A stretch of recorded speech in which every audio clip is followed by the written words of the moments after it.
Welcome to Bodcast, the Business of Dentistry podcast, brought to you by Practice Plan. Bodcast delivers the best business advice, real-life stories, and practical hints and tips to make your practice a more profitable and sustainable business.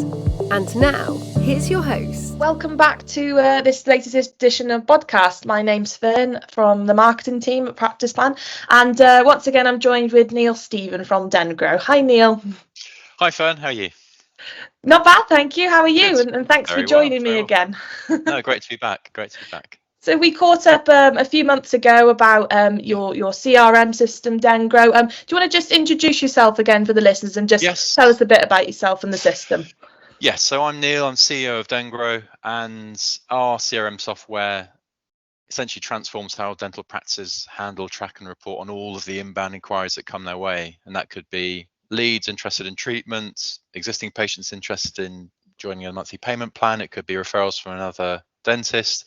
Essentially, it's just allowing practices to really manage those inquiries efficiently and automating as much of the routine as possible. So there's basically no more spreadsheets. It just means the team have got more time for conversations with patients. And it also gives clarity to the team and principals, managers over performance, the reporting side of things, which is obviously what we want to talk about today. Brilliant. Yeah, so last time we caught up, we sort of did an overview of the system, and today we're just going to do a bit more of a focus on the performance and accountability side of it. So can you just tell us a little bit more about that side of it? Absolutely. So the reporting, I like to kind of break it into three sections, and essentially the first part, pretty critical for practices that are trying to build up new patients and attract new patients and maybe upsell to existing patients, is where are my leads coming from? So if you're investing in marketing and you're spending, hundreds, maybe thousands of pounds every month on it, you want to know, well, which parts of my marketing are working? Where are my leads coming from? Is it from that Facebook ad? Is it from that Google ad? They just found me through reputation. What is it? So Dengro, in that part of its reporting, will show you in its lead origin report how many leads have come from every single campaign. So then you get a sense of, well, which bits do I need to perhaps stop doing? Which campaigns are working, which aren't? And it's, again, not just about the volume of leads, it's which activities are we doing on the marketing side, which are attracting the kind of quality leads that we want, the kind of patients that are going to perhaps and hopefully become lifelong patients. So that's a big, the big third of the reporting is all around understanding that, and also seeing, well, how much value do these leads represent? And you get a really good sense of, well, am I getting a good return on my investment, from a marketing? So that's one section, or one third, if you like, of the reporting. The next bit is, well, I've attracted these leads. How well are my team performing? And that's the accountability that Dengro shows. It's, how responsive are the team in terms of getting in touch with people who are interested in treatment. Okay. And it's really important to recognize that it's not just about the TCOs. It's not their responsibility to convert a patient to start treatment. It's a team effort, right? They're very much part, or receptionists, front of house staff are very much there to initiate those conversations, build relationships, book people in for consultation. But there's a practitioner involved as well. What are they doing? What's their performance like? And that's where you get into, well, practitioner performance is that second half, if you like, of that journey. Are they, in terms of consultations attended to treatment started? So it's a team effort from end to end, and that's really important to give that overview. And so that's where the accountability comes, because anyone looking at the reporting in Dengro can see who's booking in consultations, how are people performing, how responsive is the team, how well are the practitioners performing, have they dropped the ball, is it really good at, we're getting a really good kind of cadence of booking consultations, but treatment starting is not very good, or it's not very good for certain treatments. Why is that? It's all there to look at, and it just allows the team to, and the management to take appropriate action. So that's the second bit. And then finally is the wider business piece, which is, if you are emerging into private practice out the NHS, and you're going to start looking at metrics like this you're perhaps not familiar with, and, well, if I'm spending this much on my marketing, I've got this much, and coming through, what is my value? What's my pipeline worth? What's my conversion rate? And that's the sort of third part of the reporting, which is, the conversion rate. And you can look at it by treatment, you can look at it by source, and it's really getting a sense of how much money are we going to make this month? Are we on track to hit target? And it's just giving a really, really real-time view of performance for the business overall. And then you can start to set targets. And I think that's a really important point here, is if you are coming into this fresh, and reporting can be overwhelming. There are many, many metrics, and it's just really important to not start setting targets, worrying about what you're seeing. It's just get to know your numbers. That's a really critical point. If that's all people take away today, is get to know your numbers, week in, week out, month by month, start to see trends, and then start to think, this is my normal, right? What do I want to improve? Have I got the resources to do it? Then set some targets and just pick 1 or 2, maybe 3 metrics to begin with, and track those. As long as you know what they are, the team understands what they are, and everyone knows how to improve them, that's a really good starting point. And that's really quite motivating for everyone involved as well.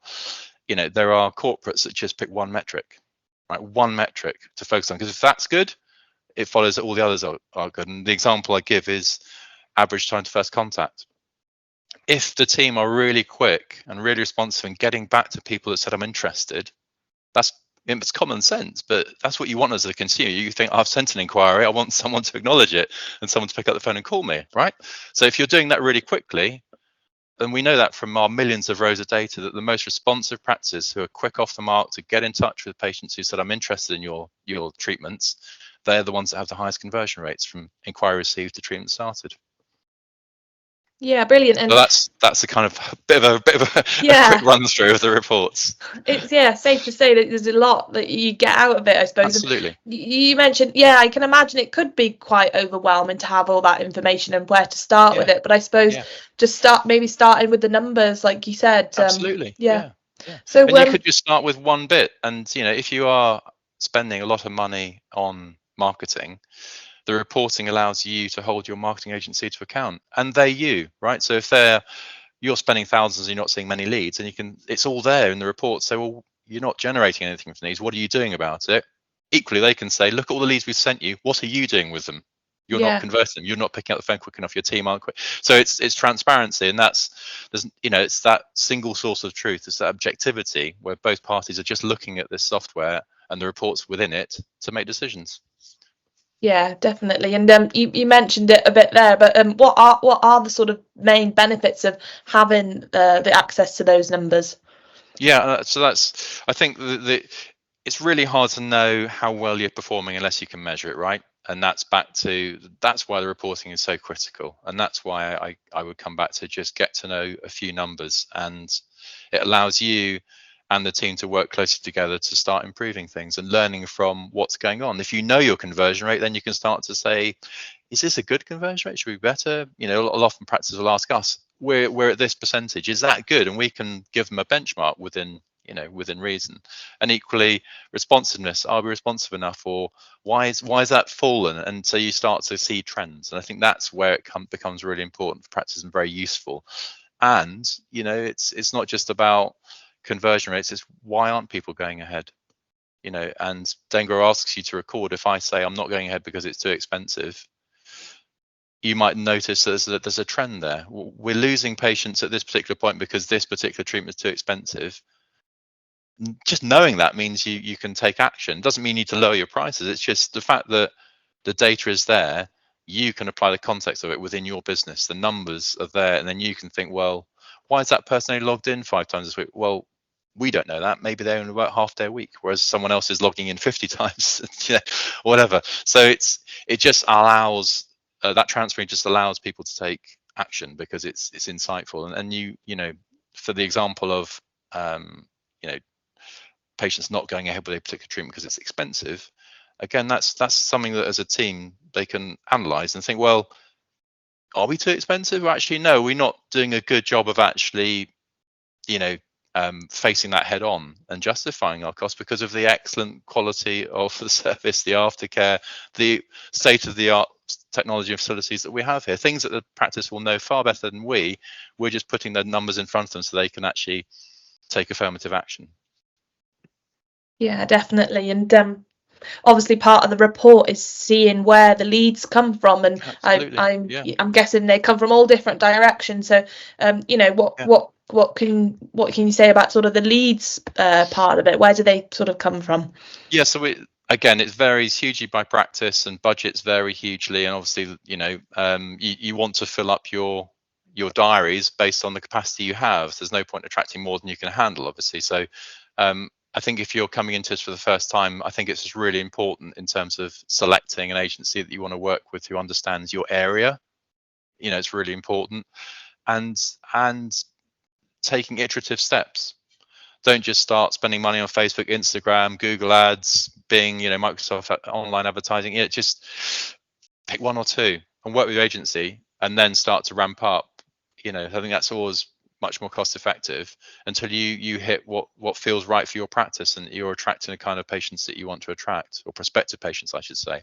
So there's no clear answer. It's more about actually working with an agency that you get on with and you like and that you trust, and the reporting will help you achieve that, and then testing different marketing strategies iteratively, and then increasing the spend if it's working for you, and ceasing it if it's not on certain platforms. So dental practice that we have working with us are using Facebook, Instagram, Google Ads, Microsoft Bing ads, and also it's about the quality of the campaign, and also if you're attracting them to your website, the inquiry forms are good, right? And I think that's a key point. It's all well and good spending thousands, but if they then hit the website and don't know what to do because they can't find your inquiry form, or the landing page they're taken to is not very attractive, it's got to look good. It's your shop window, isn't it? So it's not just about where am I going to spend my marketing budget. It's also have to work really hard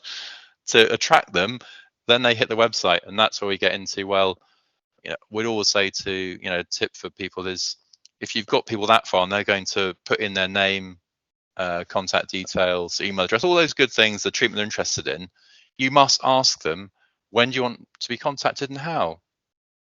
We know that if practices don't do that, their ability to contact those leads is far worse, right? And it's a good bit of friction. If I'm really interested, I'm going to tell you, phone me in the evenings on my mobile, and it saves the team wasting time during the day. If they've got this information in the system, they know to contact Neil in the evening on the mobile, or Susan at lunchtimes about her treatment via email, whatever it might be. Just that little bit of friction. How do you want to be contacted and when? Just adds to the efficiency, and it's so easy to do, but we do see lots of forms where they just don't add that little bit of extra information. Yeah, and I suppose having a system like this, it must make a practice like reflect on the patient journey, and like you said about the website and where do you go from there, and so it's like much more than just tracking data, I suppose.